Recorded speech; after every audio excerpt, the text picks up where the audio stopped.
Thank you all for coming out today. We're very lucky today to have someone talking about the issues of authoritarianism. Someone with a fellow Brit, as you'll discover here, has written extensively about these issues. Professor Ryder here is Director of the Institute of Political and International Studies at Eötvös, Loránd. Did I say that correctly? Eötvös Loránd University in Budapest, Hungary. Prior to this, he held academic positions at Corvinus University Budapest and the universities of Bristol and Birmingham. He's published numerous books and articles on the subjects of academic freedom, Brexit, and authoritarianism, amongst others. Please join me in welcoming Professor Ryder.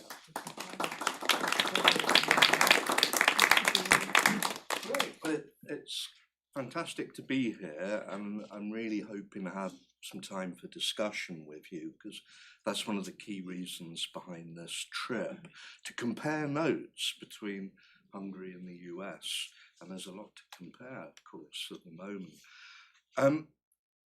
Basically, my background is I'm mainly an NGO man. I work most of my working life in civil society. Before that, I was a school teacher. And I came into academia quite late, about 15 years ago. And in my research, I wanted to focus on the Roma. That's what I'd done in civil society. And I'd probably have continued just working on the Roma and with the Roma if things hadn't happened as they did. I started to get very nervous. Maybe it was a kind of midlife crisis, it probably was. I started to get very nervous about the state of the world, partly because I was in Hungary, a country increasingly becoming authoritarian, and it was becoming very clear in 2015 Hungary was on a dangerous line of development. But I was also deeply impacted by Brexit, Britain's decision to leave the European Union. And here we have the so-called mother of democracy, this stable, so-called stable democracy, completely undermined and tossed around by the Brexit populist phenomena.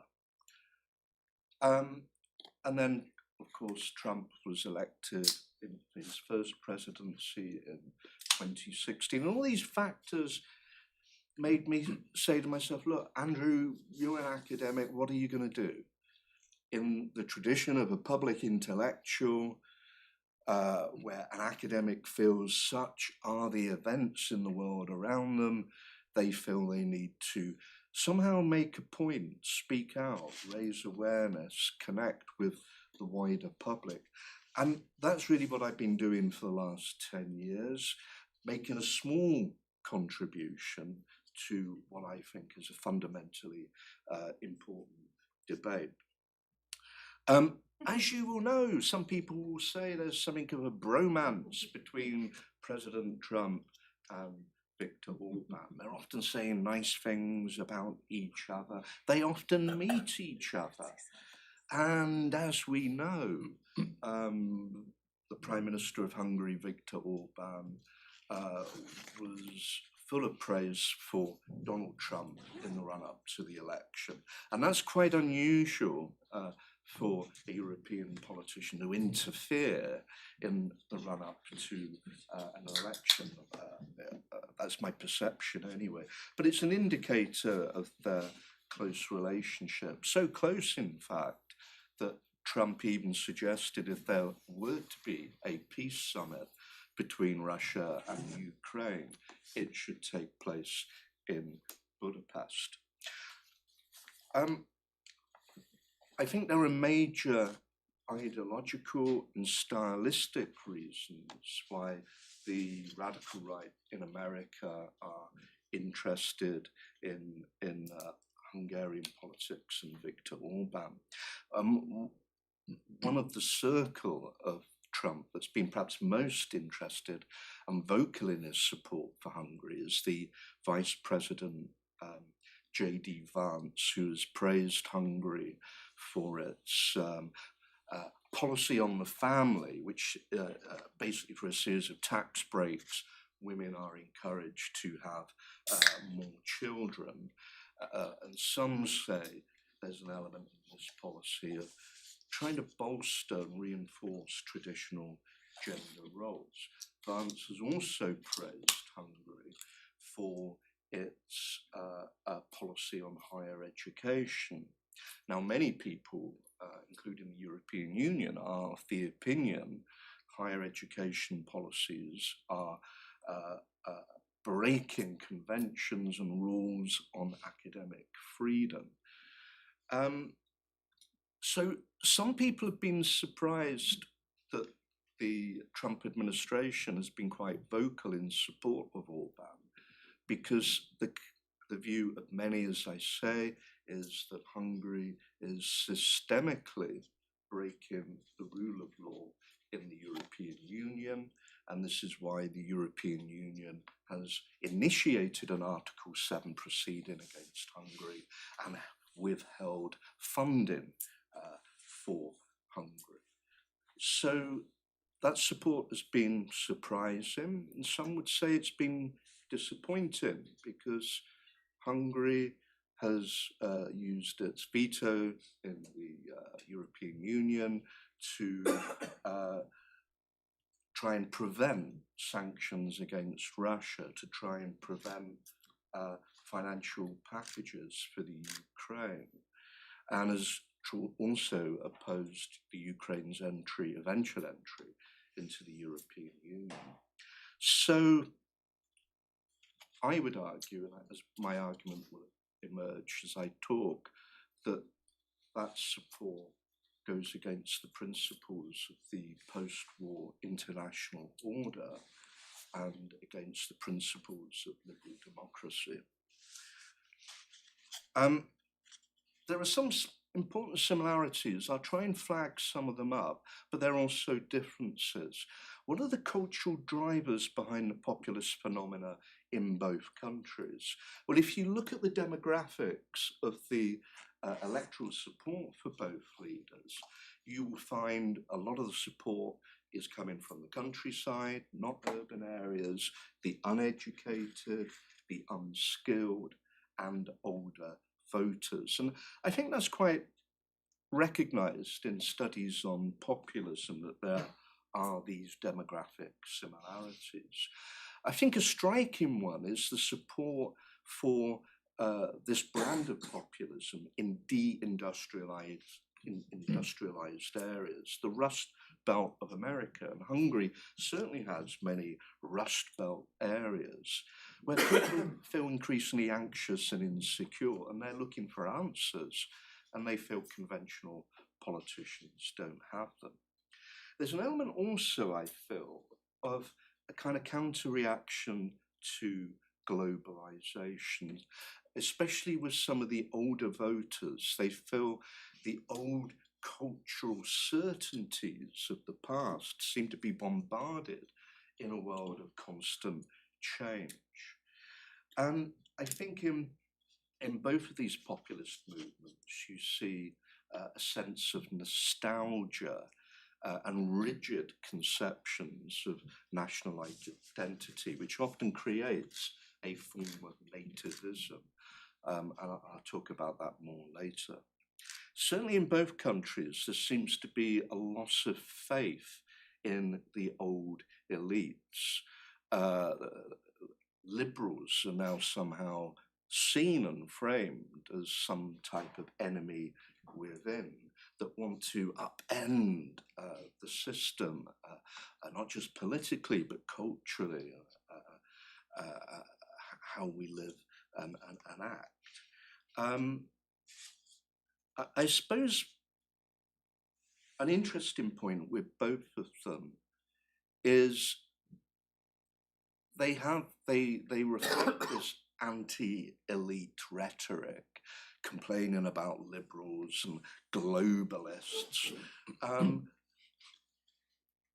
element of the economic elite supports them, but they're clearly moving away from another significant section of the global elite who do favour things like globalization. And that will be interesting to see how that turns out in America in the future. Will these sections of a more liberal economic elite turn against the Trump regime? I suppose the key difference between the two is Hungary only has 20 years really of proper democracy. From about 1990, after the collapse of the Soviet Union, up until Orban's second administration in 2010, Hungary could be called a working democracy. It wasn't perfect, but it seemed to be moving in the right direction. So some people say actually what we see in Hungary now might be the norm. Hungarian political history is full of strong-armed men, authoritarian leaders, and maybe it's America that's surprising. Some people argue, well, it's surprising. America, with its history and traditions of constitutionalism and the rule of law, this should be the last place where a more demagogic leader would arise. I would say in style, there's some interesting similarities. I've used already this term strong man. Again, in populist studies, this is a common trait of populism. I mean, I don't think we can put it into a single category of populism. I think we should use the term really populisms. It comes in many different forms and shapes. But one common feature across the board, and certainly in Hungary and the USA, is this idea of the strong man as a charismatic leader who, in a time of national crisis, is going to be the savior. It's a kind of emergency politics with an element of exigency. Something needs to be done now. And often the populist leader will come with some very dynamic intervention and come to the rescue, as it were. I think both men continually look for battles and enemies where they can be seen to be strong and be seen to be the victor.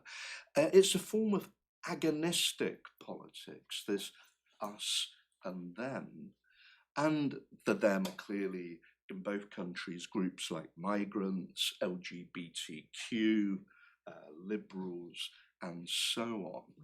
And it's a way, by going into battle with these outsiders who are framed as presenting a challenge to core traditions of a country, it's a way to bolster that conception they have of identity, often being rigid, often being highly nostalgic. It's a very performative politics, and I would say performative with a strong element of hypermasculinity. This emergency, this strong man, it's always quite macho. The language where the person you disagree with is your deep and fundamental enemy. And no way are you going to find a consensus or compromise with them. Again, I don't know if the men will agree with me, but that seems to be a very male characteristic, just pushing ahead blindly, not really wanting to listen to others. Nostalgia, yeah, I mean, clearly with the MAGA slogan, Make America Great Again, that clearly indicates a perception that America has lost its place in the world and needs to find it again somehow. I mean, Hungary was never up there really with the big boys. So you've got to go back to the 19th century in the Habsburg Empire when it co-ruled an empire with Austria. But there is a nostalgia in the sense that they feel there was a better time for Hungary, and that was before the Treaty of Trianon, the end of World War I, where they lost a lot of territory, they lost a lot of influence. And there's a huge strand of victimhood now in Hungarian politics that primarily since the war with communism, and now they describe the EU as a form of tyranny, Hungary has been treated like a colony. It's debatable the degree to which victimhood might be part of the narrative in America. Certainly there seems to be, when you read some of the Trump rhetoric, this perception the world isn't really being fair to the US. I suppose a difference between the two is America's had a long history of populism on the left and the right, hard populism and soft populism. Perhaps the only populist who became a president is Teddy Roosevelt. Some might say the Roosevelt of the Great Depression was a kind of soft populist. They're different debates. You've had at state level clearly people like Huey Long, Joseph McCarthy, the senator, could be described as populist, but you kept them out of the White House up until now. But Hungary has this long tradition of strongmen, not always populist. The interwar dictator, we could call him, Admiral Horthy, was a very, very nationalist group who allied himself with conservative forces like the church in Hungary.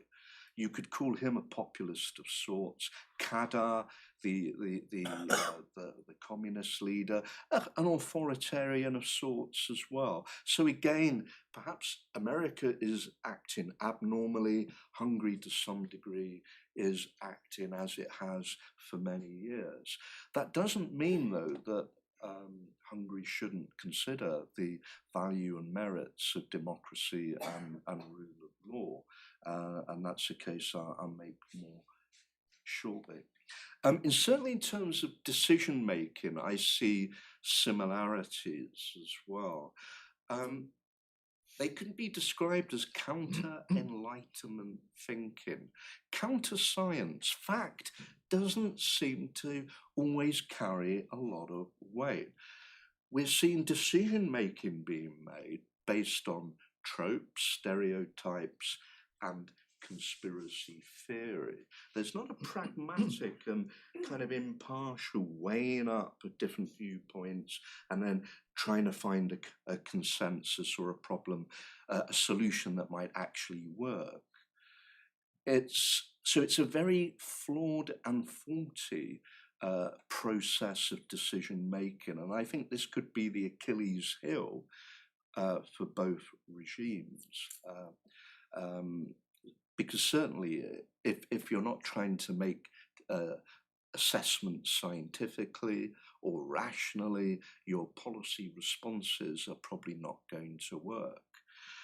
We're in a post-truth politics. It seems emotion is more important than fact. And especially when that emotion of the rhetorician seems to able to fire up deep emotions in people, often negative ones, about outsider groups.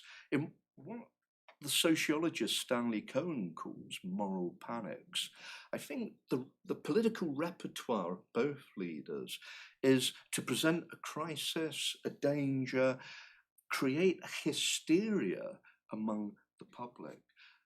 And then when that hysteria is at fever pitch, the populist strong man will come in and sort them out.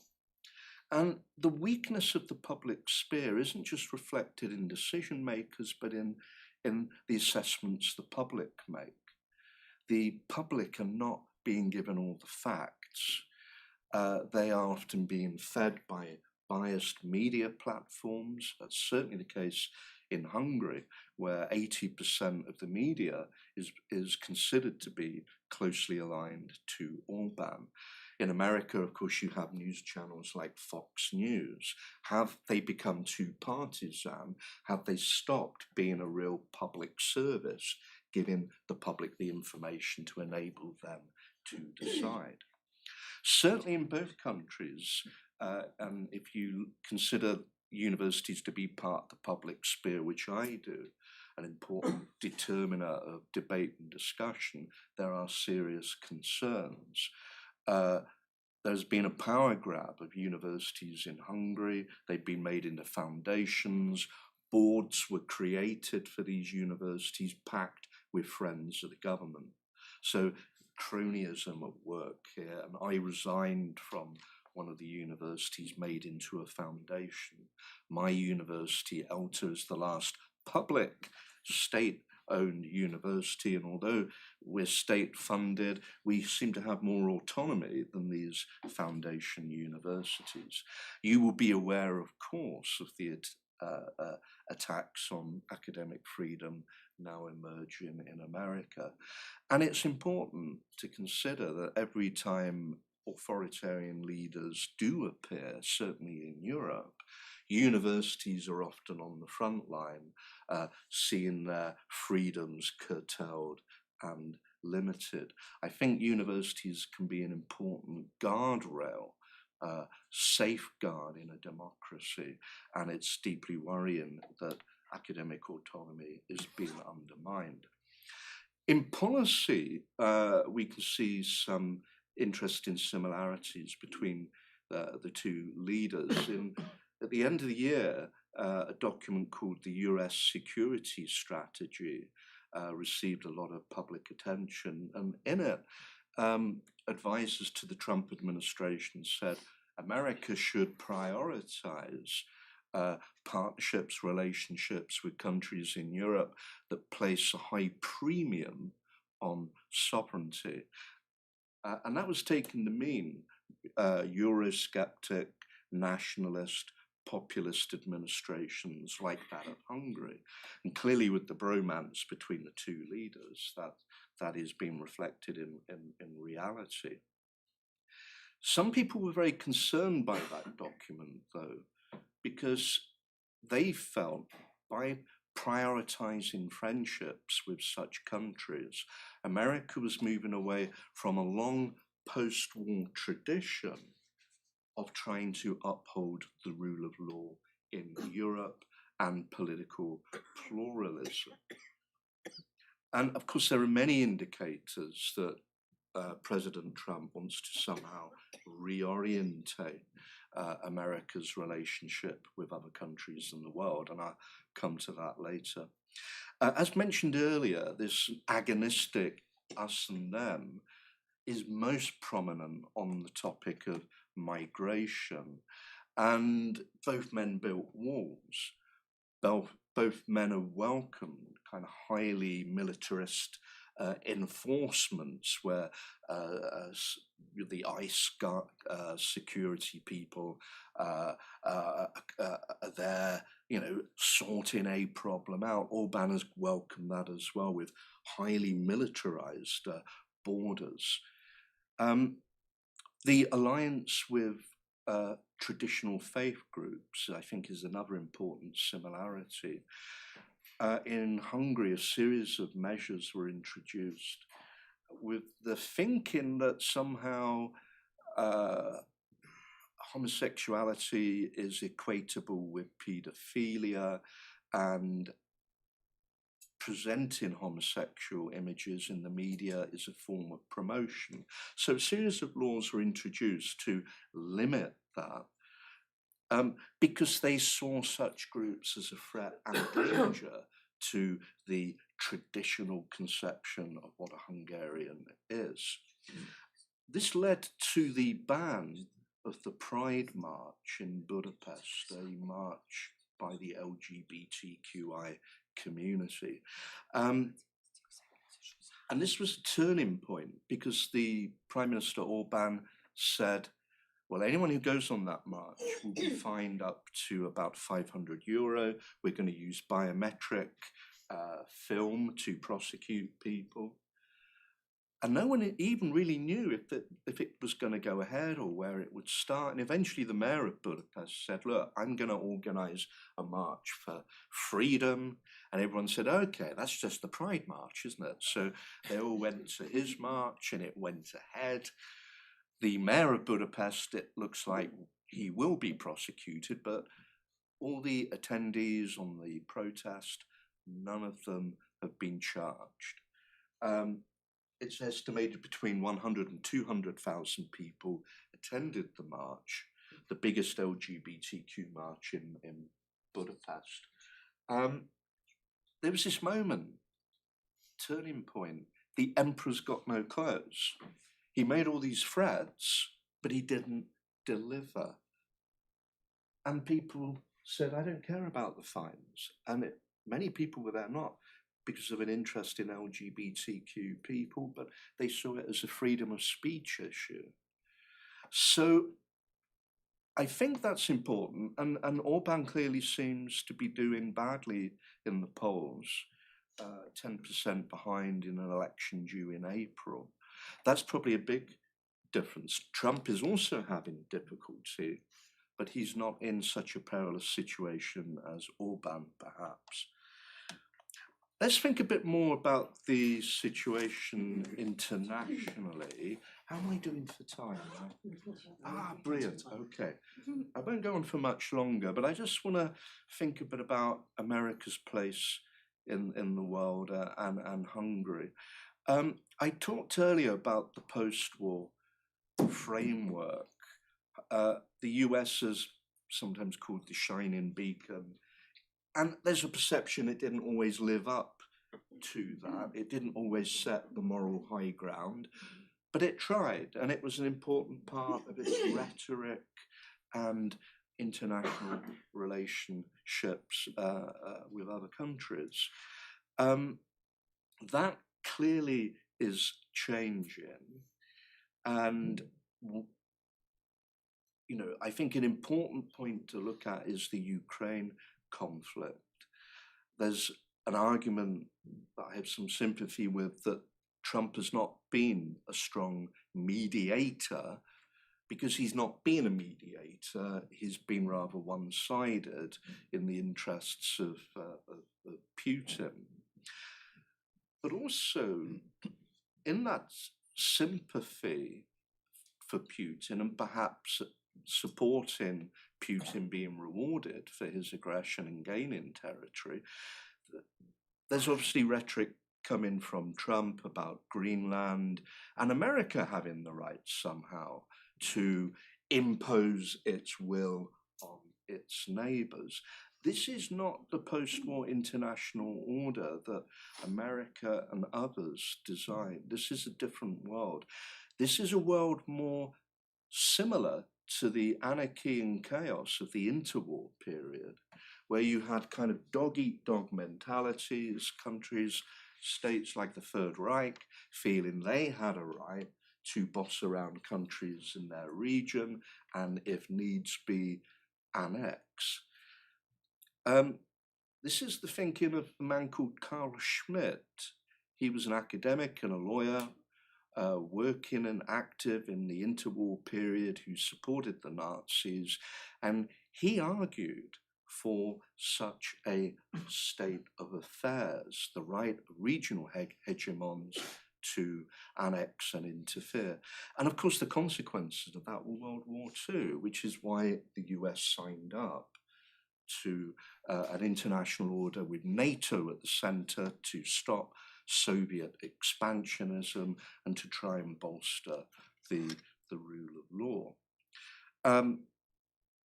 Now, an interesting thing that came out of the security document and other rhetoric was that Europe was experiencing a moment of civilizational erasure.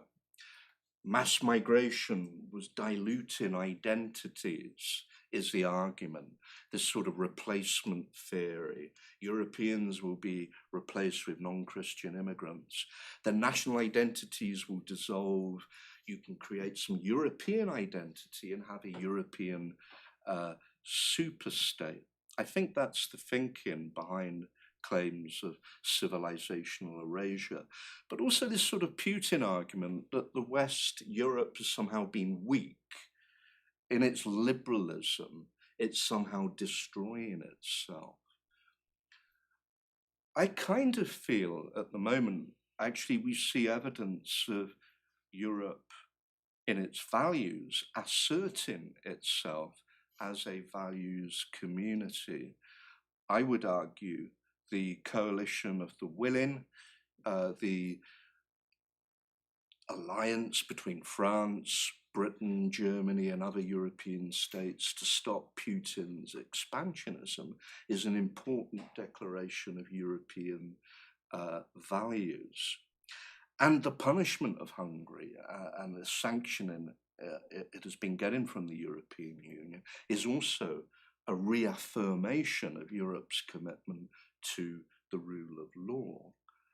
And, you know, I might be naive and an optimist, but I somehow feel ultimately America will also rejoin that civilizational expression of intent and belief, because I believe that's where America should be.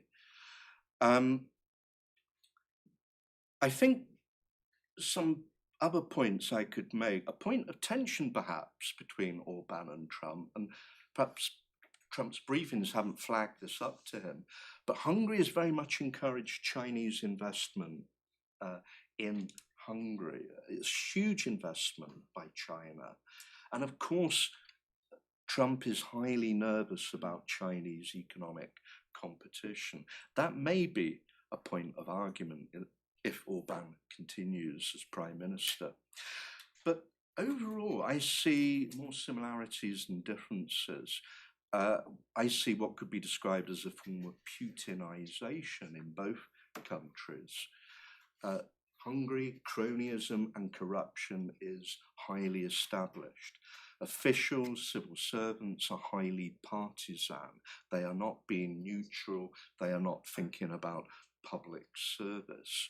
And there is a kind of patronal network in the economy where members of the oligarch, if they side with these leaders, are rewarded in contracts and favoritism. Hungary is 15 years into this. You're perhaps still at the early stages, but America certainly could be on a trajectory leading to something like Hungary if there isn't change in the future. Some people say in academia that populism is a thin ideology, and I have some sympathy for that claim. It's rather opportunistic, jumping from one issue to another often, and being contradictory sometimes in its positions. Despite that, I do see the emergence of quite substantial political thinking in both countries, which is very ambitious political thinking. Project 2025 clearly indicates that document, the ambition that the Trump administration has to upend the American system. And if you look at Trump's speech, Orban's speeches, which he gives an annual kind of ideological speech, again, very early on from 2010, it was clear there was this desire, and he used these terms, to create an illiberal democracy. Now, the German conservative chancellor, Angela Merkel, said there's a contradiction. How can you have illiberalism and democracy? The two don't go together. But this is clearly, for Orban, coded language for an authoritarian state, which is certainly what he's tried to create with his constitutional amendments, creation of a deep state, putting his people into universities and other watchdogs, the control of the media by his friends. The list is quite long, but I think you get the picture. Their worries about whether the election will be completely free and fair. It's not clear to what degree the Orban group will interfere in the integrity of the election. We will see. But I think if there is foul play, and if this trajectory continues, Hungary will certainly be heading towards a form of neo-fascism. And I don't like using that term. I think you've got to be very careful throwing a term around like that. But I have deep fears. I mean, Hungary, if it goes further down that road, will certainly be expelled from the European Union unless the populists in the future capture control of the European Union. But I think it's in a very dark and dangerous place, and I hope America is able to avoid that. Habermas, a thinker that is quite important to me, talks about European community values, making Europe, with its commitment to human rights, a possible beacon for the world. If it works, if it's seen to work, could other global regions copy Europe? I'm quite attracted to that argument, although it's a bit Eurocentric, but I feel something needs to change in Europe and America, and that is stronger social protections. I'm a big advocate in the EU of something called social Europe, a more Keynesian redistributive form of policy, because I would argue the biggest driver of populism in Hungary and America and elsewhere is social inequality. But in this vision of a new Europe, I also argue it's extremely important to have a rational public sphere where decision-making is based as closely as possible to the collection and analysis of fact, not tropes and conspiracy theories. And I think that's a vision for Europe that perhaps possibly America could share in the future. A fairer public sphere, better social protection, deep commitments to constitutionalism and human rights. And Habermas says such regions could influence other parts of the world and somehow create a new international order. And I think that's what's needed. The post-war international order came out of the world being given a huge kick up the backside by fascism. We learned a very hard lesson, and that lesson was in place up until recently.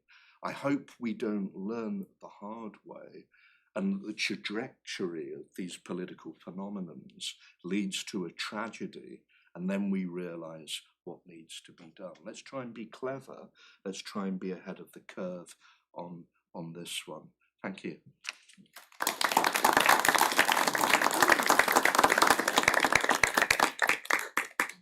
About 20 minutes for questions. Yeah, hi. I'm a bit deaf, so go for it anyway. Thank you so much for speaking. My question for you is, what do you think is making people forget, like, about the dangers of nationalism, fascism, these ideologies that are resurfacing? Well, I suppose it's time is what is a big factor. That often kind of erases memory. Is it? I mean, it's a good question because you put on the History Channel. There's always loads of programs on World War II and whatever. I guess it's not the same though as having your granddad, and I had that experience. Your granddad saying, "God, I wouldn't want to do that again. It was a bloody nightmare.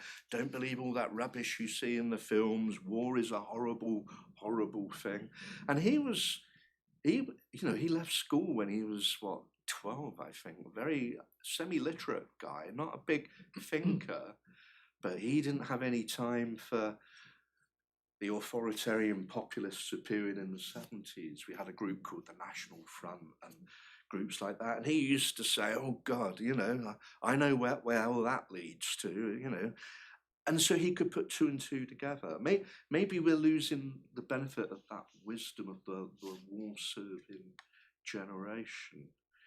I don't really feel I've answered your question, and it's such a good one. I'm going to have to make a note of that because, yeah. Yeah, this kind of piggybacks on his question. I wonder if you could, in looking back at Orban's past and a political philosophy or political party contrast with like Marine Le Pen and her rally party, in France, would seem that there was some idea, behind, her party, whereas I see Orban and Trump, of course, as opportunists who are capitalizing on hopefully, a temporary convergence of, concerns like migration probably being, the biggest one, and that, the pouring of people out of the Middle East and Syria and these people. what is Viktor Orban's, deepest philosophy, or what lodestar is he, following, other than, and so I'm kind of thinking about what's the future for Hungary and Europe. Yeah, I mean, Orban is if you read his speeches, they seem quite crude. There's a lot of military rhetoric. He talks about history a lot, and you might be fooled into thinking, oh, this guy's quite a crude, simple-minded guy. But he's actually very clever, very well educated, very sharp brain. And I think his intelligence is what you sometimes call street intelligence. He's able to put himself in the shoes on the man on the corner, average Joe blogs, and read their mind and know how to trigger them. It's certainly a world without liberals. There's a contempt of liberalism. There's a contempt of experts as well. So I'd say his core thinking is a kind of counter-enlightenment thinking, where power should be illiberal, unchecked, basically, where there shouldn't be safeguards. I think it's a very arrogant philosophy, because as our young friend said, the lesson of history shows this has always turned out badly for everyone. You mentioned also this networking within Europe. There's a number of quite strong radical right groups in Europe now. Some in power, like Orban, and in Italy, of course. Some on the verge of taking power, like in France. And Orban has been very active in trying to create a European, global rather, movement. A lot of the MAGA people have been coming to Budapest for conferences and events. And this has been in the making for a while. It's not just Orban working at this. Steve Bannon, I think, as the Epstein files recently showed, was trying to get money quite a few years ago for trips to Europe to make this alliance and network. It could hold, it could fail. There's actually quite big differences between them. So Meloni in Italy is very cautious of Putin and is a supporter of the coalition of the willing, unlike Orban. So there are ideological differences that could stop a global movement. I'm going beyond your question, but I think one of the features of populism is purism. They're not very good at compromising and being flexible, and that could stop a global movement emerging, because they will probably argue among themselves with time, I feel, although that might be a dangerous assumption. Yeah. Thank you very much. My name is Alina. I'm from Belarus for Ukraine. I have next questions. What do you expect from coming elections in Hungary? Do you think European Union could be strong without US leadership?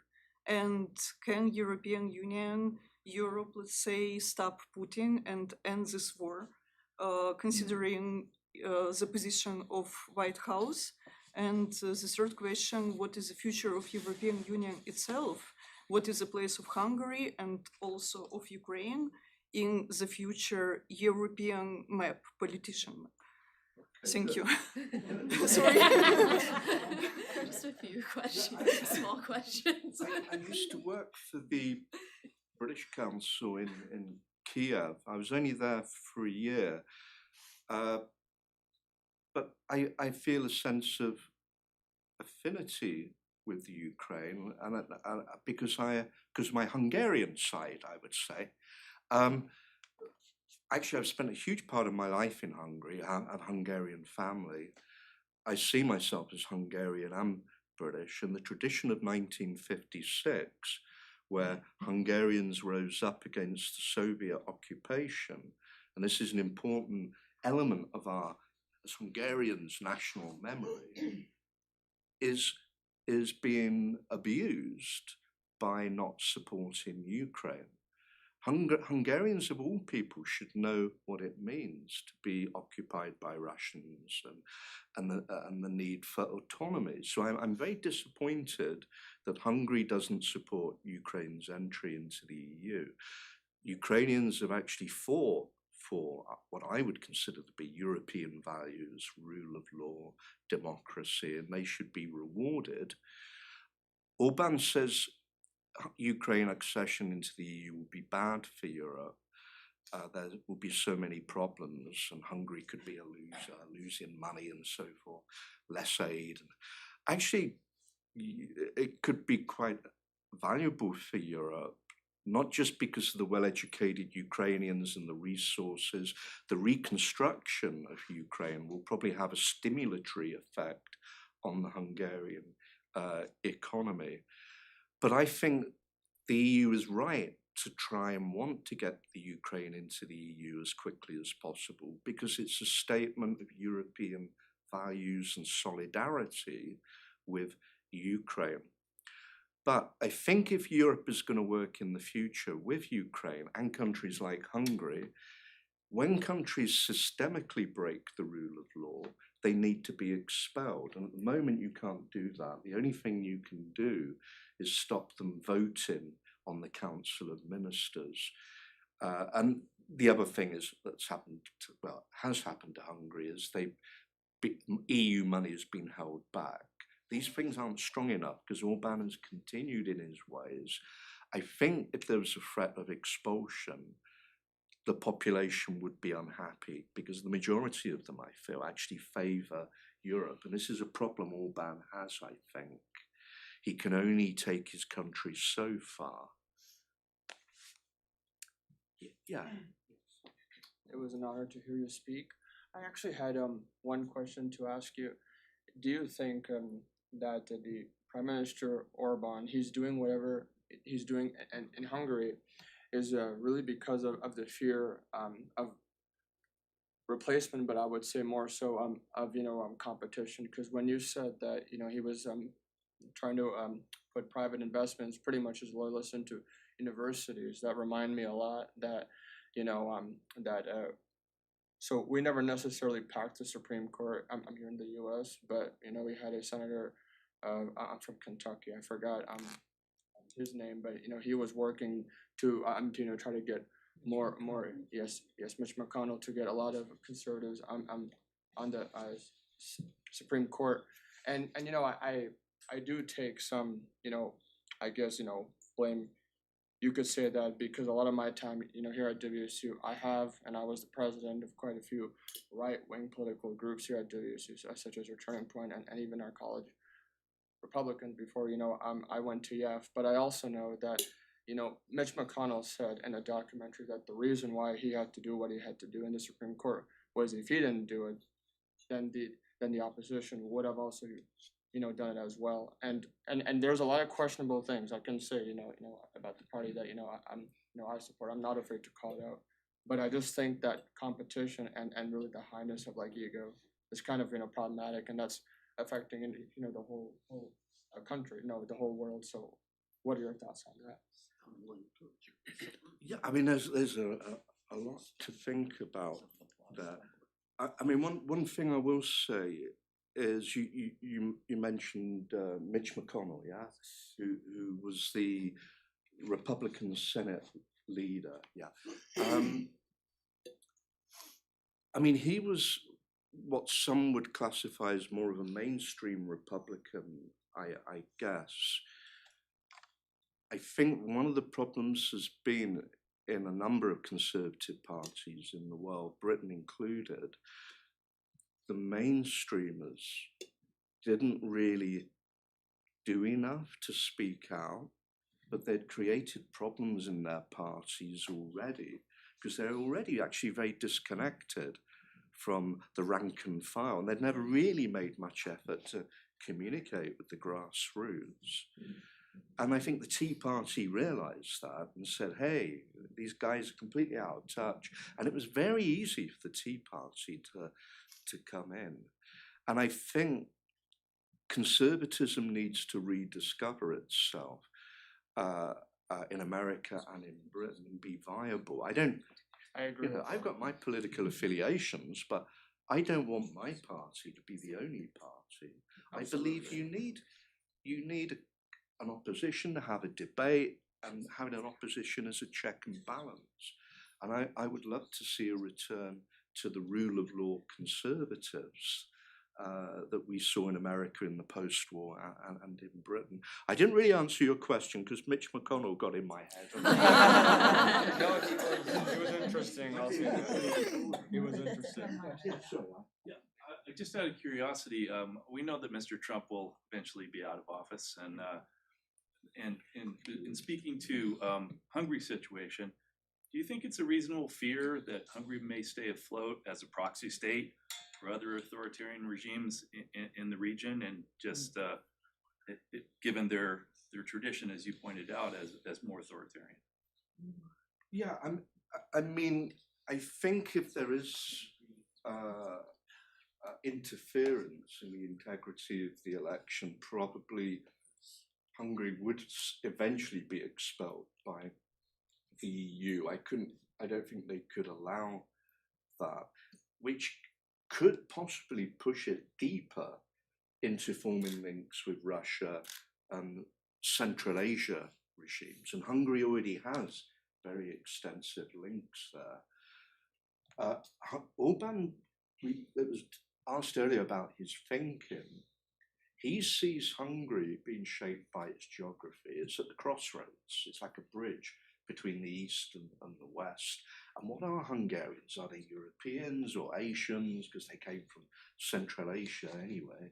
And he's played that very much. He's taken what he can out of Europe, but often got into arguments with them. But he's also simultaneously courted deep economic ties and political relationships, not just with Russia, but all the other authoritarians in that region. So yes, he's got a plan B if Europe doesn't work out. But again, I think the Hungarian people are more inclined to look to Europe. They see that as being materially a better deal. And I don't think the East has so much to offer. That's more something Orban and his group that was never really debated, never got public interest. But it is a plan B for him, yeah. Nice. Thank you so much for your talk. So I also study Hungary in my research, and when I visited there, when I was writing my dissertation, I was struck by a little point you made on one of your slides, like the victimhood narrative, the victimhood nationalism narrative, and something that came up repeatedly was, this sense of loss, like particularly after World War II, this loss of territory, these diasporic Hungarians who were trapped in Romania and, Austria and these other places where, that was their land and that was their territory. Which leads me down this thought exercise of, one of the reasons why Orban might be sympathetic to Putin, and I'm curious to hear your thoughts on this, is if Putin were to succeed in Ukraine, I get the impression that Orban would, in a kind of pipe dream scenario for him, love to reclaim the Hungarian diaspora. Yeah. But I'm curious, what do you think about that? Yeah, I mean, that's a perception. There have been tensions for years now with the ethnic Hungarians in the Ukraine, and the Orban government has said they're treated unfairly and there's not proper minority protection for them. The Greater Hungary narrative, make Hungary great again, is quite potent. You see in Budapest a lot of cars with these, I think you Americans call them bumper stickers, and it's like a map of pre-World War I Hungary. Orban himself apparently used to drive a car with such a bumper sticker. And I know when I was a school teacher in the 90s, I kind of like a video I wanted to show didn't work, and I thought, hell, what can I do? And the best idea I had was to put, because it was connected to history, that class, Trianon 1922 on the board, and they wouldn't stop talking. Trianon is like the Treaty of Versailles for Hungary, the post-war World War I treaty where they lost 2/3 of the territory. I would say that's more the older generation now. I think time again, for a lot of young people that in Hungary, I think they're thinking, well, do we want that territory? We're in the European Union now anyway, and these ethnic Hungarians in Romania or Slovakia are EU members with us, so we have, you know, a kind of good connection with them. But not in Orban's and his friends' minds. If they could, they would love to reclaim it. But this nostalgia, victimhood, sense of loss is very strong in the Hungarian psyche. And they've had a pretty hard history, as you'll know. And I think, as you could say, they've been traumatized by history. You know, it's not just the occupations, losing 2 wars, hundreds of thousands of Jews and Roma sent to Auschwitz, dictatorships, and now the tragedy continues, some would say. But I think Hungarians have to say, yeah, look at history, learn from history, but do it properly. Don't do it in a way that's going to repeat that tragic cycle of history. I see with young people, I really do, maybe it's because I work in what's considered the liberal university, I'm only seeing certain students, but I see that awareness with them. And I do have a feeling that the youth of Hungary, the penny's dropping, and that is why Orban will lose. And that is why I'm proud to say I'm Hungarian and British. I'm proud of my country, and I'm going to be even prouder when they turn a page on this very dark moment in its history. Well, unfortunately, we are now out of time. Just before we thank our today's speaker, I'd like to let you know that we have our next talk coming along in our AI and Democracy series with Professor Fagiano, who's over there in the corner, and he'll be talking about AI, democracy, and the problem of control. I want to apologize to our online viewers. They did send in some questions. We weren't able to reach them. I'm sorry about that. But now, please join me in thanking Professor Ryder for today's talk.